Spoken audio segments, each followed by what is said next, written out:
one of the things that we tested a lot was image versus no image, because all the platforms will tell you all the things to do that are going to benefit them. So when you send an image in your text message, it costs more.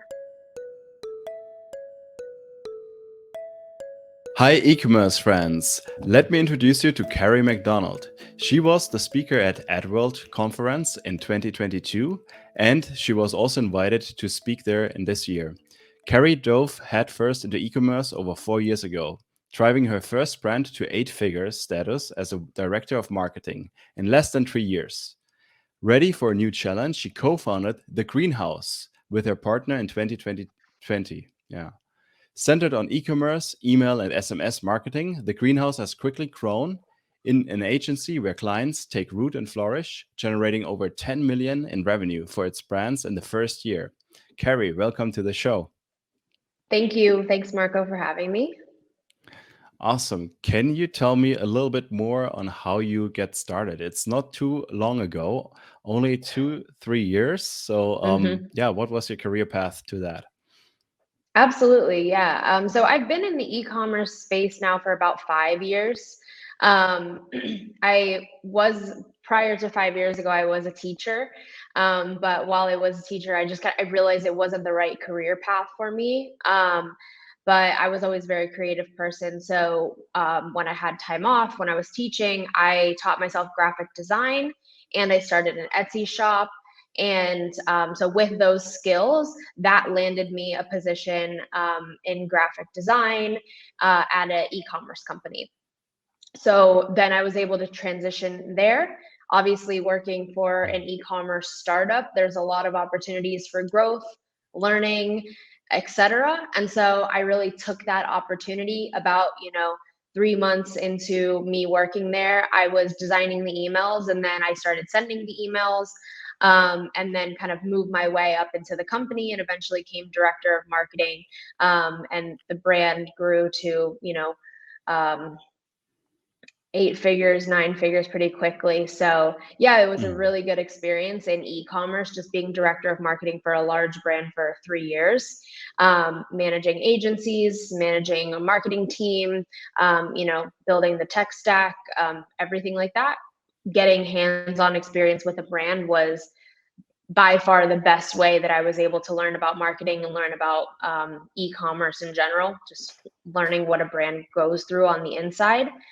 And then after that, I was working with the company, and I was just I've always had an entrepreneurial spirit, starting my own Etsy shop even back in the day. And I've just always kind of wanted to pave my own path. So, and I knew I had it in me. And so, while I was working with the e-commerce company, my co-founder, who's also my boyfriend, my business and life partner, we started like a clothing company, and we just wanted to try that out on our own to see, how it worked and what kind of logistics were, and like building it on our own. But then we were met with some challenges with COVID and the supply chain, and we couldn't get product and everything. And we kind of pivoted to the agency space because I knew email and SMS really well. And so we said, all right, if e-commerce is going to be difficult right now during COVID, maybe we can pivot to a position of helping e-commerce businesses. Obviously, we knew we wanted to be involved in e-commerce. So at that point, we just kind of learned and developed for 8 months to a year almost. And then we finally kind of dove into the agency. And yeah, we've been doing it full time now for almost 2 years. We've worked with over 30 brands, generated 50+ million in email and SMS revenue. And yeah, it's been amazing. That's quite impressive. First of all, in 3 years, you learned a ton about e-commerce, being the director of marketing. What an impressive journey. And then getting into the startup world, you had to reiterate first your e-commerce approach, and now you're running Greenhouse. So you just talked about how it got founded. What is the positioning? Which clients do you serve with Greenhouse? Yeah, absolutely. The Greenhouse works with, we say e-commerce brands, but at this point, we like to work with brands who we really enjoy the product, the mission, and kind of the market positioning, brands that are fun to market for. Pretty much Okay. everyone on the team is, we're all avid, shoppers. We love to shop and we love retail. So we love products that we're passionate about marketing for. We love working with beauty brands, food and beverage brands, fashion and apparel brands, is Mhm. generally who we've been working with, and really enjoying. But yeah, e-commerce brands with a 20K list size, making over $1 million a year is generally who we're looking for, Right. and who we can tell have a really good chance of success, and probably have a lot of gaps in their email and SMS marketing. That's great to hear. And also interesting to hear about your ideal client. When it comes to email and SMS marketing agencies, how would you say you're differentiating yourself? Well, I mean, there's a lot of people that have agencies these days. The barrier to entry got very low over the years. So, you have people who take a course and then start an agency. Me personally, being the director of marketing for a brand, um, being able to lead the marketing team, oversee the agencies, manage the Mhm. agencies, like I managed agencies on my own in an e-commerce brand. So I knew what I Mhm. liked about the agency, what workflow was good for us, what workflow was not good for us, those types of things. So just being in it, I was able to learn what Mhm. level of service brands should get versus what they shouldn't get.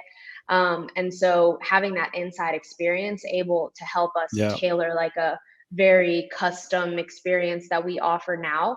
But I'd say our biggest differentiating factor is definitely creatives. So we focus very, very, very heavily on creatives because, again, being with a brand, I know how important brand and creatives and brand vision are. Mhm. So we focus very heavily on bringing on, really strong design and copy talent that can bring the brand's vision to life visually and through words. So that's, I think, our biggest differentiating factor is the creatives for sure. It's something that we focus Mhm. on and are constantly developing and making better. Awesome. Yeah, I'm very curious also to learn a little bit more about email marketing and SMS marketing in general. And later, I will also ask you about those creatives, since it seems like it's a very strong USP that you are having. Um, yeah, the first superpower, as I call it, is SMS marketing. And I'm curious because, honestly speaking, I do not know too much about it, since my superpower is a different one. When it comes to SMS marketing, how would you get started with it? Can you tell us a little bit more in general about SMS marketing? Why is it so important? Definitely. I mean, SMS marketing is just an additional channel for any e-commerce brand. You have all the channels and they're all important, but I like to say they're not all important at every stage for every brand. So it's kind of figuring out, when SMS makes sense for you.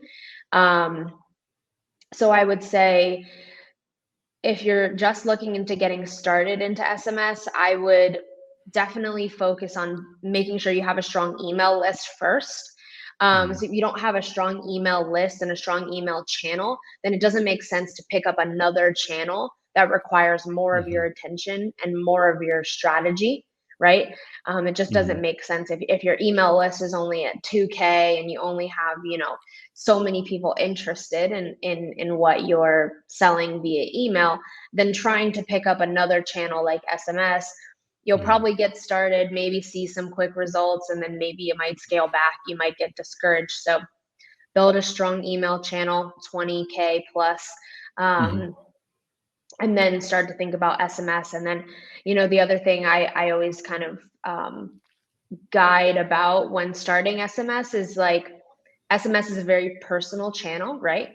It's their phone, okay? Your messages are sitting amongst messages with their mom, their boyfriend, their grandma, etc., their group text with their friends.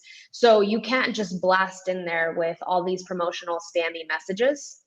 And you can't only send when you want something from the customer. You have to drive value for them in their lives via the message. And you have Mhm. to you have to target them, you have to be hitting them, on a good frequent consistency, or else they're going to forget about you. The problem is that brands open Mhm. up SMS and they send 1 or 2 texts a month, right? If I'm only hearing from you once a month, in those 30 days, I've forgotten about you. I've forgotten what you do, why you're Right. relevant to me, and I'm going to unsubscribe quicker when I get that second text. Yeah. So it's much better to, have a smaller list, talking to them frequently and driving high value for them. So if you don't feel like you have the space or the knowledge to be able to create a program like that, then don't get started with it. It should be Okay. intentional. Just really quickly that I know how the foundation works. Is it the same platform that you're sending the emails from? I'm familiar with Klaviyo. Are you using one platform for both, or are you using different platforms for sending out text messages and emails? Yeah, personally, I don't use the same platform, and Mhm. there's a reason for that. I mean, so I got started with SMS 5 years ago, and I have used every SMS provider, all of the major SMS Mhm. providers that there are. Klaviyo, PostScript, Emotive, Attentive. I have used all of them, and I personally have a favorite out of those that I use, because deliverability is strong, the UX is very strong on the platform. And for me, Klaviyo got into the game a little bit late with SMS. And in terms of a deliverability standpoint and the UX for SMS, I feel like it lacks. Mhm. So Interesting. I don't see the value so much of having them in the same space, as long as you're intentional about the strategy. If you use a good platform, you can upload Klaviyo segments into your SMS platform. You can figure out how you're targeting the different times Mhm. um, on like a flow chart, and then just build them separately in different platforms. Um, so yeah, I personally don't see the value in using the same platform yet, just because I haven't found a platform that does both equally the same, at the same level. Got it. Is there any particular platform then that you would recommend for SMS marketing, text marketing? My personal favorite is Attentive. So Mhm. that would be my pick. Um, but I have used PostScript. Um, Mm. it's an option for smaller brands. It's not personally my favorite, but Attentive and PostScript are probably the only two I'd recommend at this time. Gotcha. And you already talked a bit about a few things that you should have, that you should keep in mind when you're using SMS marketing. One is you don't want to spam people because you're getting so much into their private zone. And the second one is like also you want actually to find a balance to also not send them too little text messages. Besides those tips, do you have any other best practices that you are recommending? Yeah, I mean, absolutely. Best Mhm. practices. Number one, I mean, focus on growing the list, because you're only going to be as successful as you're growing the list. So when I say build your email list first and then leverage the email list to try to get them into an even deeper form of your community. So if they're already in your email list, try to get Yeah. them on your SMS list as well. So if you build up a strong email list, you should already have 20, 30, 50, 80,000 people that you can turn to and say, hey, we have this SMS. If you join it, you're going to become a VIP. You're going to get exclusive, updates, discounts, launches, etc. And it's also a more like two-way communication channel. So you can kind of encourage them to respond via SMS as well. So you already Mhm. have those people to turn to, and then using social media as well is a good way to leverage building the list. Yeah. And then so once you're building the list, you can test more things and figure out what's working for the channel.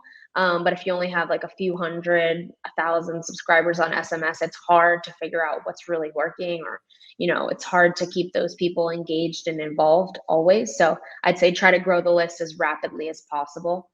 Um, and just Okay. be intentional with the strategy. Like, talk to them as if they're human beings. Don't just say sale, sale, sale. Say, I got a text from Glossier last week, and it was it was on a Friday, and it said, "Hey, just a reminder, you're doing amazing. Also, don't forget to wash your face." I loved Okay. it. I stick around for the value and the smile that the texts bring onto my face. Yeah, that's amazing. I was actually interested. Gary Vaynerchuk is always promoting chap, chap, chap, right hook. Um, yeah, what are the ways to provide actual content or value, not being too salesy? Is that implemented into your SMS strategy as well, that you're trying to give some value snippets out from here and there? Mhm. Yeah. Um,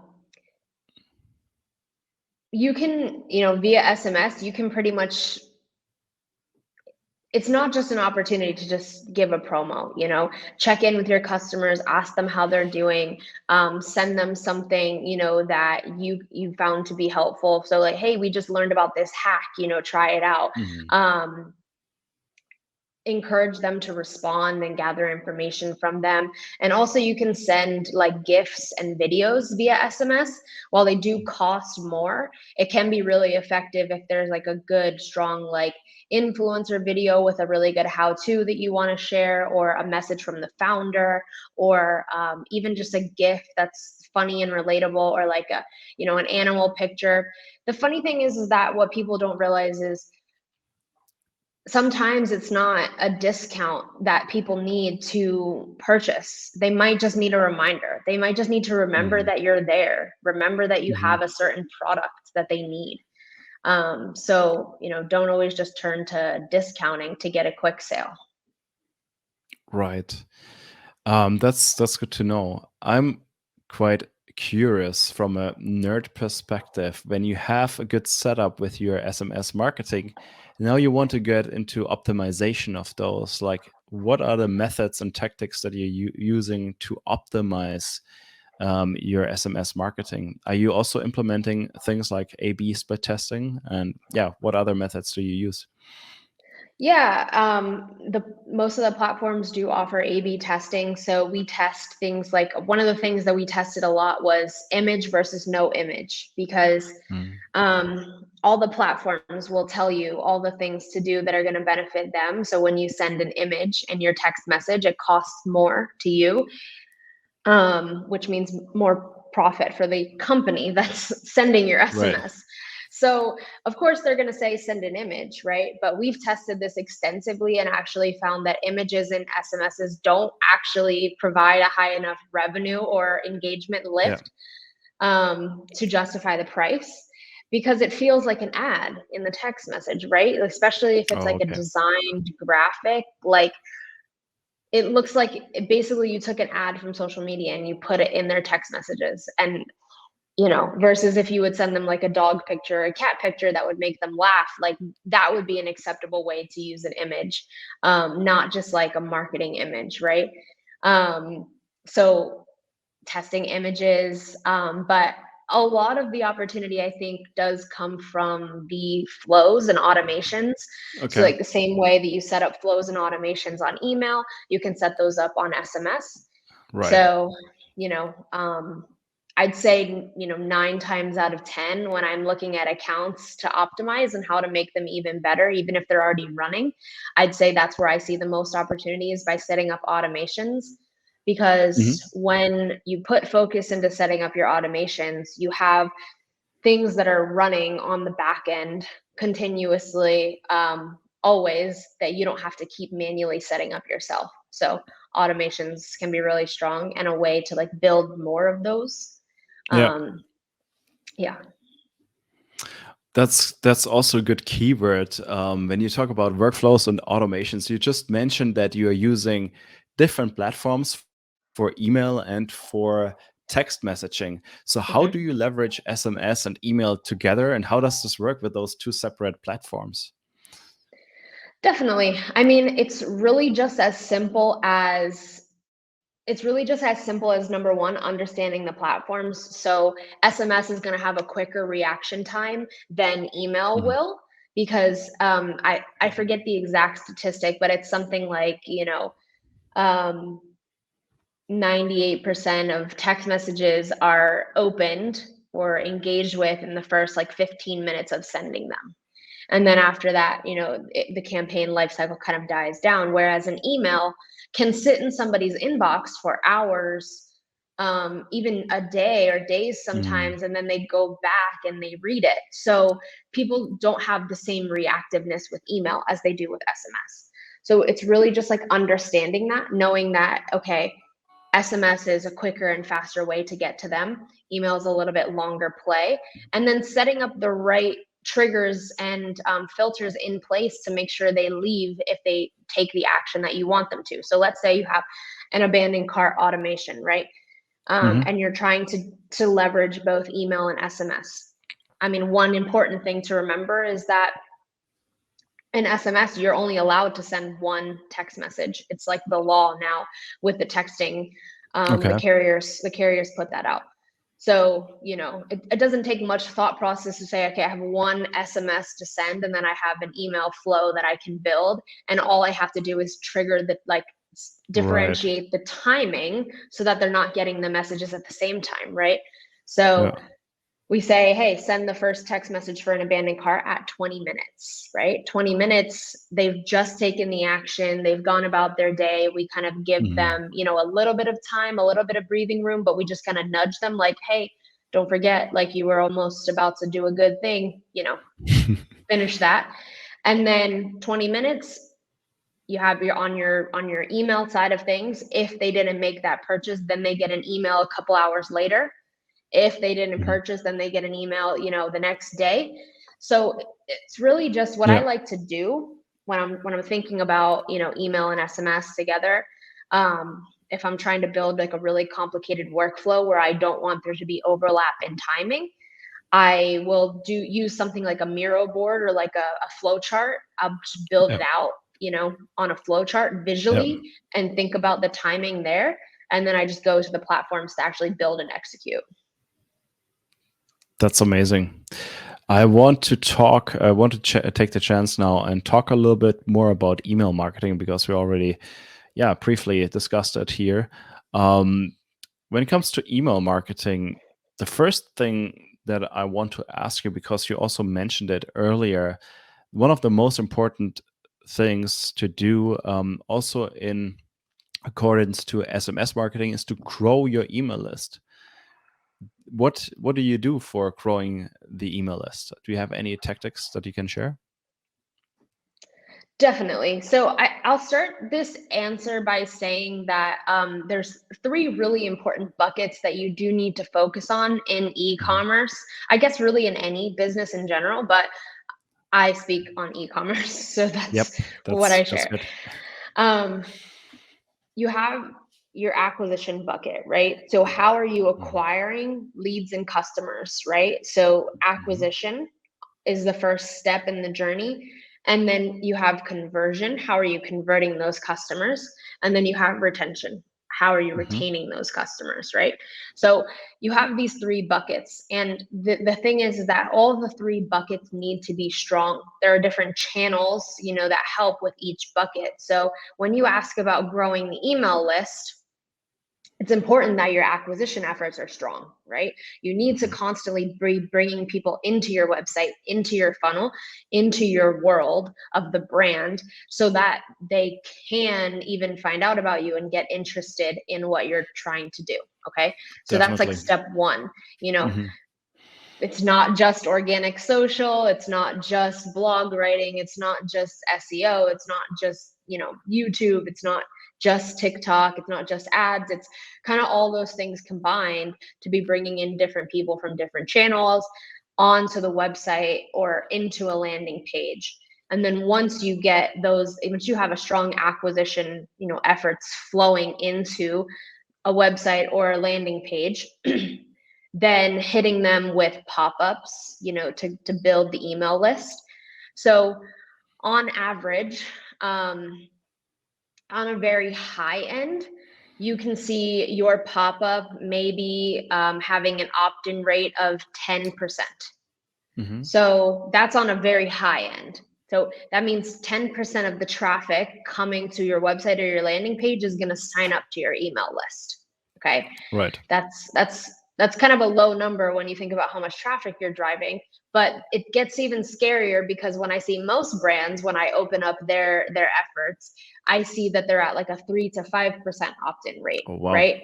So, it's number one, how much are you driving on the acquisition side? And then number two, when they get there and you have that pop-up, is the pop-up, enticing enough? Is the offer enticing enough for them? Is it hitting them at the right time when they get to the website? Does it have the right copy, the right visuals? Those are all things that really need to be tested over time. But having a pop-up or two on the website is definitely important for growing the list. Yeah. And then additionally, same way for SMS, using your social medias and putting a landing page that collects both email or SMS in let's say on your pinned stories on your Instagram, or in your link in bio on TikTok, having that at the top, getting them on the list from those channels is a good way as well to grow the list. I certainly don't recommend, a lot of giveaways. You could try like co-branded giveaways with other brands that are in your same niche. But the problem with like giveaways is that you get people who just want free things and they're not really going to be interested buyers with you or with the brand.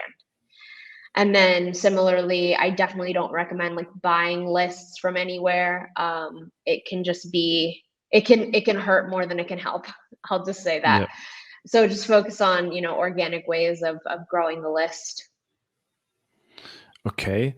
When we talk then about different stages that you're capturing leads from, and you're growing the list. At one point, you have many people, but not all of them are equal. There are people that are in earlier stages or in later stages, like colder traffic and warmer traffic. What are your best practices in looking at this, and how to segment those different audiences? Yeah, I'd say once they're on the list, it's important to segment based off of engagement mainly. So when you're on each platform, if you're on Instagram, you're optimizing for Instagram performance. If you're on TikTok, you're optimizing for TikTok performance, right? So if you're on the email channel, you need to optimize for email engagement. And the way to do that is to target people who are actually engaging with your emails, right? People who are opening and clicking your emails.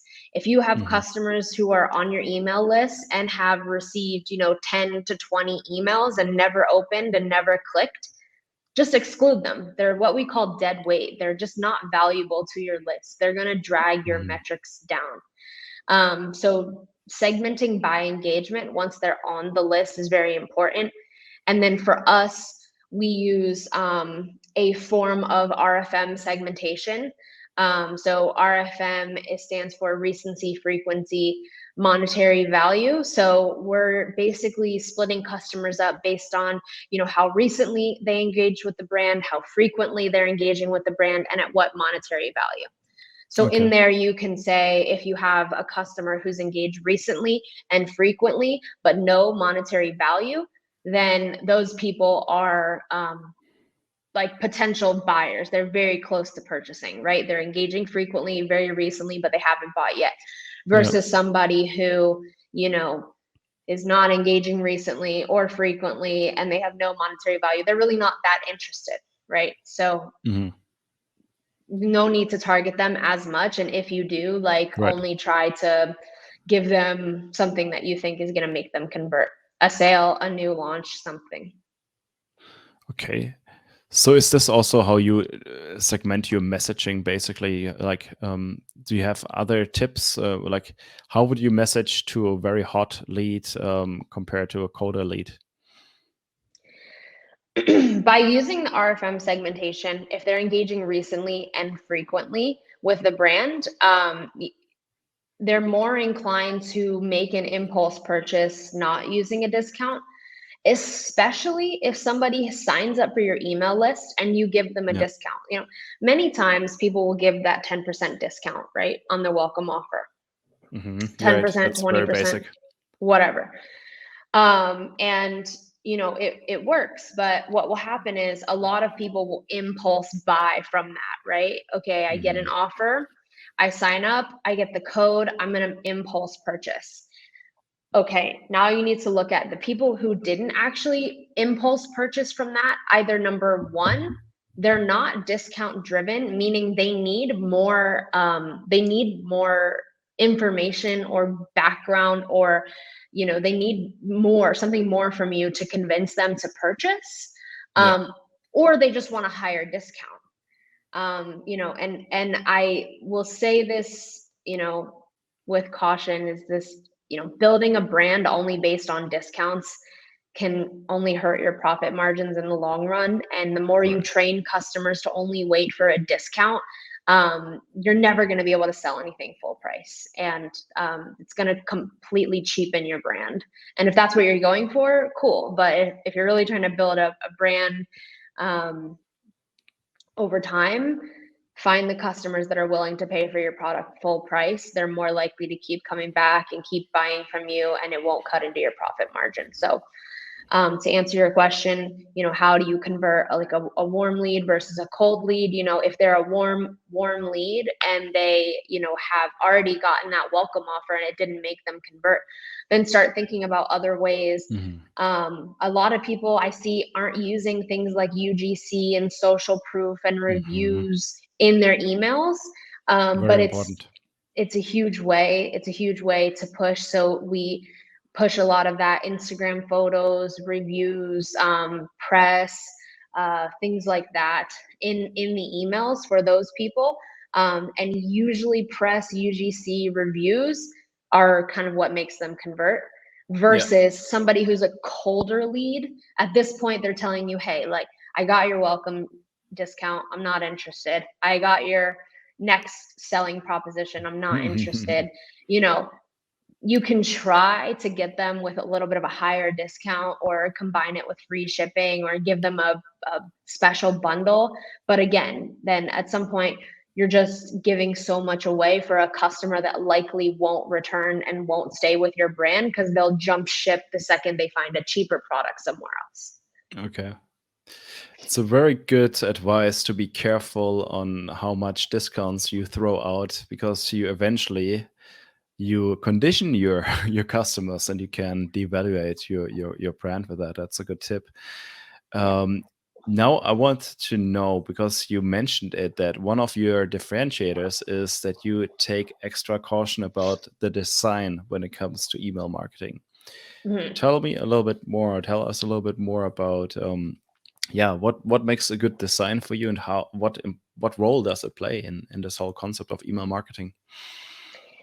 Yeah, I mean, so I'll say as a whole, like, if you're building a brand, right, not just trying to drop ship a product, or not just trying to sell a product, right? I'm talking about if you're really trying to build a brand visuals and brand voice are very important. Okay. So having that consistency along all of your channels, like, is very, very important. And it goes down to even like, it can be as basic as like, what colors are we using? What does the logo look like? But it goes down to even like how we use imagery, what type of models and influencers are we showing in our imagery, right? Like, a good example of this is only using models who are like thin and blonde, versus using like, models of all different shapes, sizes, and colors, right? That is branding, right? When you look at, let's say, Victoria's Secret, for example, I think most people still associate them with the skinny blonde model angel, right? And so that's very much their branding and their brand positioning that they have put out over the years. And similarly to, what models and influencers you're showing, the copy that you're using, like, is it relatable? Is it more like formal? Is it conversational? What words do you use? What words do you never use? Like, all of this is really related to the brand and the creatives. So I would say it's important for you as a brand to figure that out first. And it's a journey, right? You figure it out over Yep. time. You're not just going to sit down one day and build your whole brand vision positioning. It's going to change and evolve over time. And that's normal. But having that at the forefront is very important, especially when you're working with other agencies or teams, so that they're able to have a strong place to go off of, right? So that's first things first. So then if that's in place for a brand, it's very important for an agency or any team that you're working with to have a very good understanding of that brand, and to be able to look at a design or look at an image and say, that is this brand, that is not this brand, right? Being able to read a piece of copy and saying, yes, that is part of the brand, or yes, no, that's not part of the brand, right? And I think that's like agencies who don't have a creative focus or who don't really understand brand and the importance of brand, that's where they lack, because they're not able to decipher. They just look at somebody else's pretty email and they think, I can recreate that, but it's not really in line with the brand, right? And that's Right. where brands feel a disconnect with agencies. A lot of times is like, they didn't really get it. They didn't get us. They didn't get our brand. They didn't get our visuals. And part of that problem is because the brand didn't have it laid out clearly. But then the other part of that problem is that, the agency or the team that they're working with really wasn't focused on design and creative and brand. So it's kind of like, a two-way thing. But for us, it's something that we're very, very focused on. We sit down and we have in-depth creative meetings after we onboard a client. When we sit down, we make sure that we go through all of the brand voice and visuals with the client themselves. And then we have an internal strategy meeting with all of our creatives where we discuss, here's the brand. And then not only that, we dig into their social media, and we dig into their website, and we dig into every channel that they're on, even down to the way that they respond to customers in their reviews, in their comments, etc. Just trying to soak up the real vibe of the brand, that's essentially what we're trying to figure out. So we focus very heavily on that internally. And then just as a team, weekly, we're meeting and working to iterate our creative process and make our creatives and design even better. Because a beautifully designed email is what everyone wants these days. And so we aim to have some of the most beautifully designed emails you'll ever see. That's so amazing. That's a tremendous value share. I'm very, very grateful for those tips. Within 3 years of being a director in marketing, you learned so much, and now you run this agency successful since 3 years, with a lot of expertise. For our listeners, do you have any recommendations where they can find some resources about e-commerce marketing and about email and text SMS marketing? Yeah, definitely. A few places that I personally turned when I was like learning, and where I still go, I love conferences. So anytime I can get to like an in-person eCom conference, a lot of times you'll find like higher ups from the brands at those conferences. And it's a really good way to kind of sit down with them and ask like what's working, what they're trying, what's not. If you're an agency, don't go there trying to sell things, like go there and try to absorb as much information as you can to try to understand what it's like being on the inside of a brand. So I love going to conferences. I went to some, hosted by like Shopify. I'm going to another one in Miami soon, hosted by a web agency over there. And big eCom founders are going to be there. And it's just a way that I can get inside knowledge and insights into their world. Because I think the best place to learn is from the source. Go to Yeah. the people who are actually running the brand, who are actually in the inside of the brand, who actually have built a brand themselves or work at a brand themselves. I feel like is the best source of information. And then additionally, the platforms that we use, they put out a ton of resources. I like Klaviyo.